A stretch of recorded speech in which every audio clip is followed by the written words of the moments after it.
விஸ்வநாதன் அர்ச்சனா கதைக்கிறேன். என்னென்னு சொன்னால்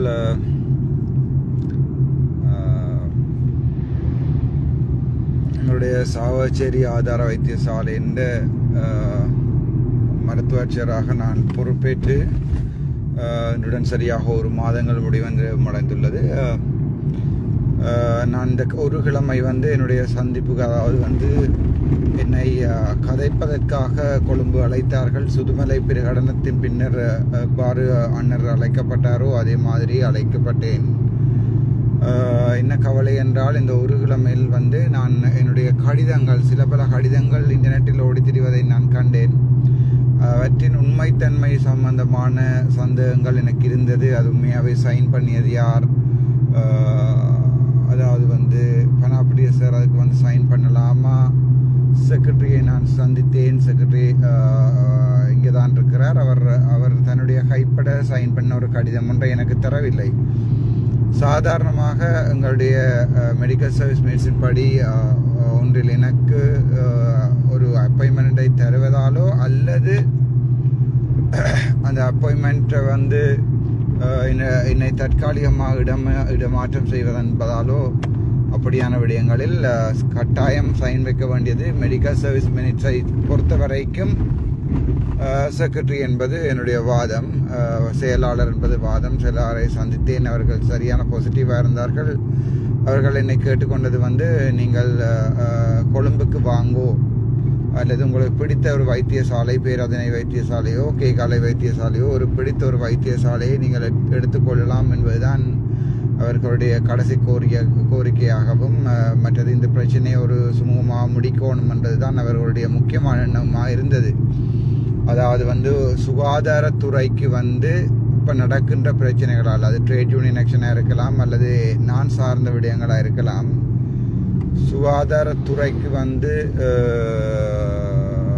பாதிப்பை ஏற்படுத்தக்கூடாது, அதனுடைய நற்பெயருக்கு களங்கை ஏற்படுத்துவதன் மூலம் முக்கியமாக வைத்தியர்களுடைய சுதந்திரமான நடமாட்டம் மற்றும் வைத்தியர்களுடைய ஒரு மதிப்பை கெடுக்கிற வகையில் நான் நடந்து கொள்கின்றேன் என்பதுதான் அவருடைய வாதமாக இருந்தது.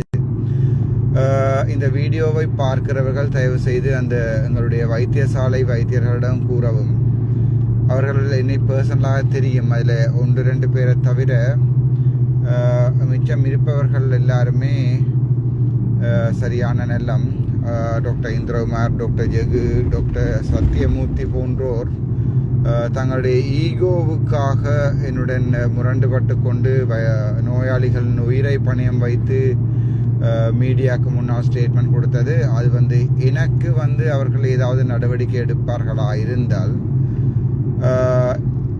அதே நேரம் அந்த நடவடிக்கை நான் அதாவது ஒரு கவர்மெண்ட் சர்வெண்டாக இருந்து கொண்டு கோட்டை மதிக்காமல் செய்திருக்கிறேன் என்று தான் சொல்ல முடியும். அப்படி சொல்வதாக இருந்தால், அதாவது கவர்மெண்ட் சர்வெண்டாக இருந்து கொண்டு கோட்டை மதிக்காமல் பொதுவழியில் நான் கருத்துக்களை விட்டேன் என்று மட்டும்தான் சொல்ல முடியும். அப்படியான சந்தர்ப்பத்தில் அதே பிழைகளை கணக்க டாக்டர்கள் கணக்க வைத்தியசாலை ஊழியர்கள் வைத்தியர்கள் கணக்கு பேர் அந்த பிரச்சனையை எதிர்கொள்ள வேண்டி வரும். ஆனால் அது சம்பந்தமாக எனக்கு ஒரு பெரிய சந்தேகமே இருக்கிறது. என்னவென்றால், எனக்கு மட்டும் ஏன் அந்த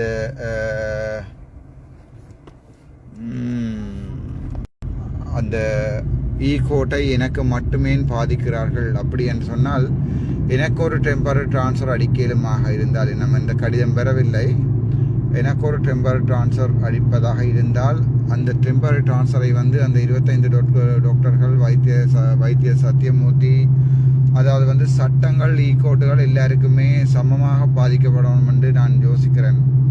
என்னை மட்டும் அவர்கள் அப்படி செய்வார்களா இருந்தால், அவர்கள் அதனுடைய பாதிப்பினை நீதிமன்றத்திலே பார்க்க வேண்டி வரும் என்பது கட்டாயம்.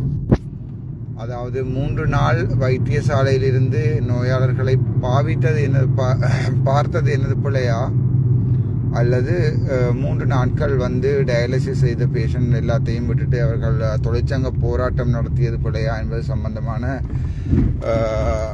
பெரிய டவுட் என்னிடம் இருக்கிறது. அதனால் அவர்கள் கையில் இந்த கடிதத்தையும் தர மறுத்து விட்டார்கள்.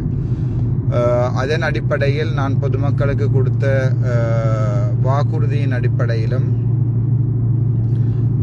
நான் வைத்தியசாலை ஐத்தியேச்சன் என்று பதவியை தொடர்ந்து வகிப்பதன் அடிப்படையிலும் எனக்கு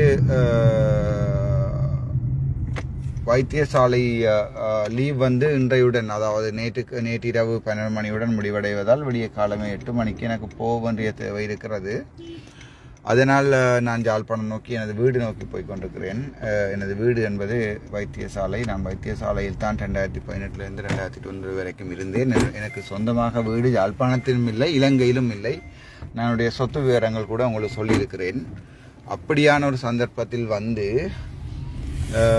இவர்கள் இன்றைக்கு யாழ்ப்பாணம் பூராகவும் தாங்கள் முழு நோயாளர்களையும் கொள்வோம் என்று ஒரு ஸ்ட்ரைக் ஒன்றை ஆரம்பித்திருப்பதாக நான் கேள்விப்படுகிறேன். அந்த ஸ்ட்ரைக் ஒன்றை அப்படி ஆரம்பிப்பதாக நான் கேள்விப்படுவது என்பது, இவர்கள் பொதுமக்களோடு, அதாவது பொதுமக்களை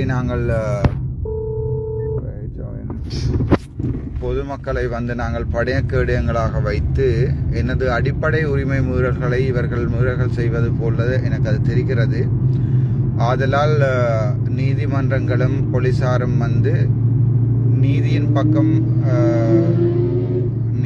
பக்கம் நடந்து கொள்ளும்படி நான் தயவு செய்து அன்புடன் கேட்டுக்கொள்கிறேன்.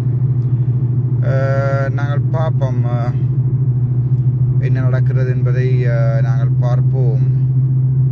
ஆனால் நான் என்ன சொல்லுவேன் சொன்னால், அந்த டாக்டர்ஸ் வற்புறுத்தலின் பேரில் போன டாக்டர்ஸ் திரும்பவும் அதை நான் வாரன் என்று சொல்லி திரும்பவும் அந்த பிழையை செய்யக்கூடாது என்பது என்னுடைய பணிவான வேண்டுகோள். ஏன்னு சொன்னால், திரும்ப தாங்கள் அதாவது நான் ஆல்ரெடி டிசைட் பண்ணிவிட்டேன், துணிந்து விட்டேன். என்னுடைய வேலையை நான் ராஜினாமா செய்ய வேண்டி ஏற்பட்டால் கூட பொதுமக்களுக்காக நான் என்னுடைய வேலையை ராஜினாமா செய்வதை நான் முடிவெடுத்து கொண்டேன். எனக்கு பொதுமக்களோட சப்போர்ட் இருக்குது தாராளமாக. என்னால் ஒரு விவசாயம் செய்து கூட பிழைத்து கொள்ளக்கூடிய நிலைமை என்னால் இருக்கிறது. ஆனால் அந்த வைத்தியர்கள் யோசிக்க வேணும், அவர்கள் என்னுடைய தனிப்பட்ட பிரச்சனை இருந்ததா, நான் அவர்களை உண்மையாகவே ஏதாவது பாதித்தேனா அல்லது அவர்களை பாதிக்குமாறு நடந்து கொண்டேனா என்பதை அந்தங்களுடைய சாவச்சேரி ஆதார வைத்தியர்கள் வைத்தியசாலை வைத்தியர்கள் இப்போ யோசிக்க வேணும். அது டாக்டர் இந்திரகுமாருடைய ஊழல்களை அவர்கள் இறந்த பிணம் தின்கிறார்கள் என்ற விஷயத்தை நான் நாசூக்காக தடுக்க முற்பட்ட போது, அதாவது அவருடைய ரூமை மாற்ற முற்பட்ட போது இவர்கள் அதற்காக போய் நின்றார்கள். ஆனால் நான் நினைக்கிறேன் இந்த தொழிற்சங்க போராட்டங்கள் எங்களுடைய மாண்புகு, நான் அதை பற்றி சம்பந்தமாக ஒன்றும் கதைக்கவில்லை, பட் மாண்புகு ஜனாதிபதி அவர்கள் இந்த தொழிற்சங்க போராட்டங்களினால் எங்களுடைய அரசாங்கங்களை பாதிக்க பண்ணுகின்ற என்பதை அவர்கள் மிகுந்த கவனத்துடன் உற்று நோக்குகிறார்கள். அது சம்பந்தமான கருத்தும் எனக்கு நேற்று சொல்லப்பட்டது. ஆதலால் நான் நினைக்கிறேன் வைத்தியர்கள் எனது வைத்தியசாலையில் நிம்மதியாக வேலை செய்யக்கூடிய ஒரு இடம் ஒன்றை நான் கொடுத்திருந்தேன். பட் அவர்கள் என்ன செய்தார் என்றால், அந்த ஒரு களவு செய்த டாக்டர் என்பதற்காக, சாவச்சேரி பிரான்ச் யூனியன் என்பதற்காகவும் அவர்கள் அந்த பிழையை செய்து கடைசியாக இப்போது அவர்கள் சட்ட சிக்கல்களுக்கு உள்ளாகி இருக்கிறார்கள். எனது ஈகோட் பாவிக்கப்படும் போது, எனது இடமாற்றம் நடைபெறும் போது அந்த வைத்தியர்கள் அவர்களும் இடமாற்றப்படுவார்கள். இடமாற்றப்படுவது மட்டுமன்றி அவர்களுடைய பிரிலிமினரி இன்குவரி எல்லாருக்குமே செய்யப்படும். அப்படியான ஒரு சந்தர்ப்பத்தில் நான் நினைக்கிறேன் சில வேளைகளில் என்னுடன் சேர்ந்து வேலையையும் இழக்க நேரிடலாம். அதனால் நான் அவருடன் அன்புடன் கேட்டுக்கொள்வது, நான் அங்கே யாழ்ப்பாணம் இப்போதை வருவதற்குரிய காரணம், எனது வைத்தியர்களுடன் நான் மீண்டும் ஒரு பேச்சுவார்த்தை, ஒரு ஆர்பிட்ரேஷனை, அதாவது என்னுடைய மூன்றாவது தரப்புடன் வைத்து ஒரு பேச்சுவார்த்தையை செய்வதன் மூலம் இந்த பிரச்சனையை முடிவுக்கு கொண்டு அதன் பின்பு சட்டப்படி எனது கையில் கடிதங்கள் அளிக்கப்பட்டால் அந்த கடிதங்களை நான் வேண்டிக் கொண்டு திருப்பவும் என்னுடைய பொதுமக்கள் கேட்கின்ற இன்னொரு வைத்தியசாலையில் போய் வைத்திய பொறுப்பை எடுக்கலாம் என்று நான் நினைக்கிறேன். இதை நீங்கள் மிகவும் அதாவது இந்த வீடியோவை பார்த்து கொண்டிருக்கின்ற வைத்தியசாலை வைத்தியர்களுடைய உறவினர்கள் இது சம்பந்தமாக சந்திக்க வேண்டும். ஏனென்றால் என்னை பொறுத்த வரைக்கும் எனக்கு பின்னால் ஒரு மக்கள் சமுதாயம் ஒன்று இருக்கிறது. அவர்கள் என்னை பிச்சை எடுத்து சாப்பிடுவதற்கு விட போறதில்லை. ஆனால் இந்த ஸ்தாபன விதிக்கோவை மற்றது கோர்ட் ஃபினான்ஷியல் அதாவது ஃபினான்ஷியல் ரெகுலேஷன்ஸ் எல்லாத்தையும் நாங்கள் பார்க்கும் போது நான் நினைக்கிறேன் இந்த வைத்தியர்கள் ஒரு நீண்ட இன்குவரி ஒன்றுக்குள் போக வேண்டி வரும் என்னுடன் சேர்ந்து. அப்படியான சந்தர்ப்பத்தில் நான் நினைக்கிறேன் அது அவர்களுடைய வாழ்க்கையை பாதிக்கும். அவர்கள் வெளிநாட்டுக்கு போக வேண்டி வரலாம். அப்படியானால் அவர்களுடைய நிலைமைகள் எல்லாத்தையும் நான் யோசித்து பார்க்கிறேன். அதில் இளம் டாக்டர்கள் கனவே இருக்கிறார்கள். முக்கியமாக டாக்டர் துளசி, டாக்டர் நிமலன், டாக்டர் சைலஜன் மாதிரியான ஆட்கள் ஒரு என்னென்னு சொல்றது அவர்கள் நிற்கிறார்கள். ஜிஎம்ஓயில் போனால் ஜிஎம்ஓ எங்களை காப்பாற்றி விடும் என்று. ஆனால் இதுவரை காலமும் ஜிஎம்ஓக்கு எதிராக சட்ட நடவடிக்கைகளை எந்த மெடிக்கல் அட்மினிஸ்ட்ரேட்டரும் எடுத்ததில்லை. நான் அதில் திட்ட தெளிவாக இருக்கிறேன். அது சம்பந்தமான அறிவும் எனக்கு இருக்கிறது. அது சம்பந்தமான தேவையான பிழைகளை கூட அவர்கள் விட்டிருக்கிறார்கள். நான் அவர்களுடன் கடைசியாக கேட்டுக்கொள்வது என்னவென்றால், இதுதான் என்னுடைய கடைசி வேண்டுகோள். எனக்கும் ஒரு லிமிட் இருக்கிறது. பட் நீங்கள் என்னதான் இருந்தாலும் என்னுடைய சகோதரர்கள், என்னுடன் ஒன்றா படித்தவர்கள், நீங்களும் வைத்தியர்கள், நானும் வைத்தியன். யாழ்ப்பாணத்தில் இந்த பிரச்சனை இப்படியே மேலும் போகுமா என்றால் அதனால் பாதிக்கப்படுவது பொதுமக்களே அன்றி வைத்தியர்கள் அல்ல. அதனால் பாதிக்கப்படுவது கூட பொதுமக்களே தான் கூட பாதிக்கப்படுவார்கள். அதனால் பொதுமக்களின் நன்மை கருதி நீங்கள் மக்களின் மனதை வெல்ல வேணுமாக இருந்தால் சாவச்சேரி வைத்தியசாலைக்கு இன்றைக்கு வேலைக்கு வரவும், நீங்கள் ஜிஎம்ஓட சேர்ந்து யாழ்ப்பாணம் ஃபுல்லாக ஸ்ட்ரைக் அடிக்க போறீர்கள் என்றால் இனி அது உங்களை பொறுத்தது. பட் சட்டங்கள் மீடியாவுக்கு முன்னால் வர டாக்டர்ஸை தான் பாதிக்கும். முக்கியமாக ரெண்டாவது நீங்கள் நினைக்கலாம் நாங்கள் இல்லை இது ஓல் ஐலண்ட்ஸ் ஸ்ட்ரைக்காக போனால் எல்லாருமா சேர்ந்து ஸ்ட்ரைக் அடித்தால் சனம் ஒவ்வொரு நாளும் சாக இந்த ஸ்ட்ரைக்கள் முடிவு கொண்டு வரலாம் என்று. அப்படியான நேரத்தில் எங்களுடைய மருத்துவ சமுதாயம் அதனுடைய நல்ல பெயரை இழக்கும். அதன் பின்பு ஒரு பெரிய மாற்றங்கள் வரலாம். சமுதாயத்தில் எங்களுடைய நோபல் ப்ரொஃபஷன் என்று சொல்லப்படுகின்ற ஒன்றை தாங்கள் ஜிஎம்ஓ என்ற அடிப்படையில் தாங்கள் பாவித்து அதன் மூலம் ஒரு ட்ரேட் யூனியனை தக்க வைத்துக் கொள்வதுதான் உங்களுடைய எண்ணமாக இருந்தால் அது மீதியை உங்களிடமே விட்டு விடுகிறேன். ஆனால் நான் இன்றைக்கு கேட்டுக்கொள்வது, என்னுடன் இதுவரை கதைத்த நீங்கள், அதாவது சாதாரணமாக நீங்கள் எனது பக்கம் சேர்விகளாக இருந்தால் மக்கள் உங்களை தங்களுடைய வேன்களில் ஏற்றியே ஒவ்வொரு முறை வீடு கொண்டே விடுவார்கள், பத்திரமாக வீடு கொண்டே விடுவார்கள், பத்திரமாக கொண்டு சேர்ப்பார்கள். உங்களுடைய பிரைவேட் ப்ராக்டிஸ் நீங்கள் 4 மணிக்கு பிறகு செய்வதாக இருந்தால் அதுக்கு மக்கள் வருவார்கள். நீங்கள் இதை 2 பேரையும் சிந்திங்கோ. ஏனென்றால் இதை நீங்கள் பார்க்க வேணும். பார்த்தவர்கள் கோல் பண்ணி சொல்லவும் அவர்களுக்கு இந்த பிரச்சனையை ஒரு முடிவுக்கு கொண்டு வரணும்ன்றது என்னுடைய தாழ்மையான வேண்டுகோள். இந்த பிரச்சனையை இப்படியே கொண்டு போக இயலாது. மறுபடியும் சொல்கிறேன், நான் சாவச்சேரியை விட்டு போவதுதான் உங்களுடைய குறிக்கோளாக இருந்தால் நான் சாவச்சேரியை விட்டு போவதில் எனக்கு ஒரு பிரச்சனையும் இல்லை. நான் போகின்றேன். ஆனால் இந்த பிரச்சனையை சுமூகமாக முடித்ததாக இருக்க வேணும். நான் லீவில் நிற்கும் போது என்னுடைய வைத்தியர் ரஜீவ் அவர்கள் நான் கதவை திறந்து விட்டு தான் வந்தேன். ஆசைக்கு போய் என்னுடைய கதிரையில் இருக்கட்டும் என்றது எனது கதிரை ஆசை இல்லை. டாக்டர் ரஜீவ் அவர்களும் கொஞ்சம் சிந்திக்க வேணும். அவர்களுக்கும் ஒரு நீண்ட பாதை இருக்கிறது. எனது பாதை தீர்மானிக்கப்பட்டு விட்டது பொதுமக்கள் சொல்வதால் நான் என்னுடைய பாதையை தீர்மானித்து கொண்டேன். ஆனால் டாக்டர் ரஜீவ் அவருடைய பாதையை தீர்மானிக்கணும். அவர் தொடர்ந்து தன்னுடைய பிரைவேட் வைத்தியசாலைகள் எல்லாத்தையுமே யாழ்ப்பாணத்தில் நடத்த வேண்டும்.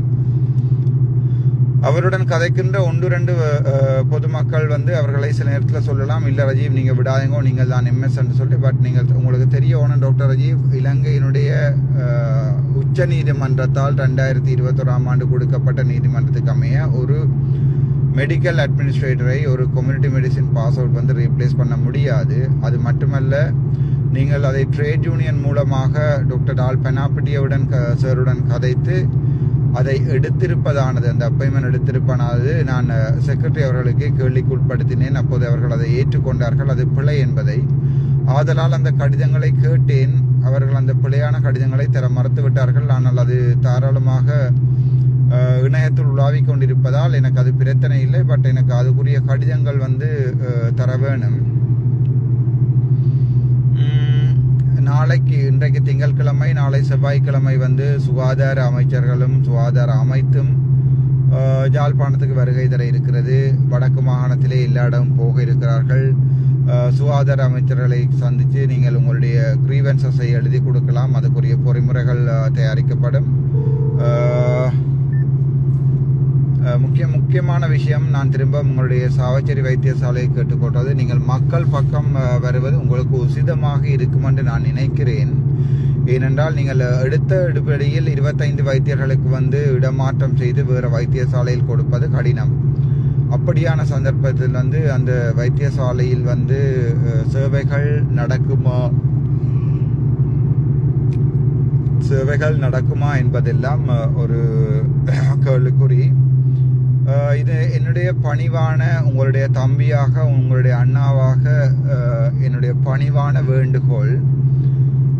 அந்த வேண்டுகோளை நீங்கள் ஏற்றுக்கொள்வதும் அந்த வேண்டுகோளை நிராகரித்து மீண்டும் பணிப்பு புறக்கணிப்புக்கு போய் பகிஷ்கரிப்புக்கு போய் இந்த நிலைமையை மேலும் வேசாக்கி பொதுமக்களுடைய அபிப்பிராயத்திலிருந்து தூர போக வேண்டாம். நீங்கள் நடுநிலையாக கூட இருக்கலாம். எனக்கு ஜிஎம்ஓயும் வேண்டாம், எனக்கு இந்த பிரச்சனையும் வேண்டாம். நீங்கள் நடுநிலையாக இருக்கலாம். வேலை செய்யவும் தேவையில்லை, வேலை செய்யாமல் இருக்கவும் தேவையில்லை. நாளை சாவச்சேரி வைத்தியசாலையில் பிரசன்னமாகி மக்களுடைய அவசர தேவைகளை மட்டும் பூர்த்தி செய்து கொண்டாலே காணும் என்பது என்னுடைய தனிப்பட்ட அபிப்பிராயம். உங்களுடைய தம்பியாக, உங்களுடைய அண்ணாவாக நான் அதை கேட்டுக்கொள்கிறேன். ஒருவர் 2 பேருக்கு வந்து நான் ஆக்ஷன் எடுக்கிறதால அது வந்து வைத்தியர்களுக்கு எதிரான ஆக்ஷன் அல்ல.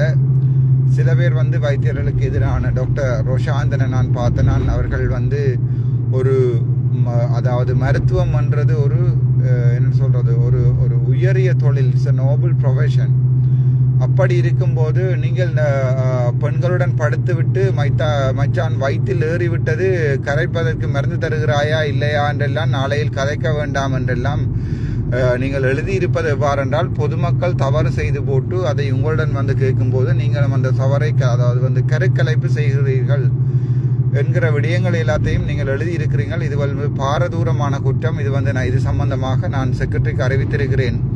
டாக்டர் ரோஷாந்தன் அவர்களிடமும் ஒரு இன்கொயரி நடக்குமென்னு நினைக்கிறேன். அவர்கள் ஃபாரின் ட்ரைனிங் போயிட்டு வந்தாரோ தெரியாது. அப்படியான சந்தர்ப்பத்தில் தாங்கள் இன்கொயரி நடக்கும்போது நாட்டை விட்டு வெளியேற வேண்டி வரும். அப்படியானது எங்களுடைய யாழ்ப்பாணத்துக்கு தான் அது ஒரு இழப்பண்டு நான் நினைக்கிறேன். தங்களை மாதிரி ஒரு புத்திஜீவிகள் நாங்கள் இதை கதைத்து தீர்த்து கொள்ளலாம். ஆனால் சட்ட நடவடிக்கை எடுக்கவர்கள் வேண்டியவர்கள் மீது, எடுக்கப்பட வேண்டியவர்கள் மீது சட்ட நடவடிக்கை எடுக்க வேண்டும் என்பது என்னுடைய தனிப்பட்ட அபிப்பிராயம்.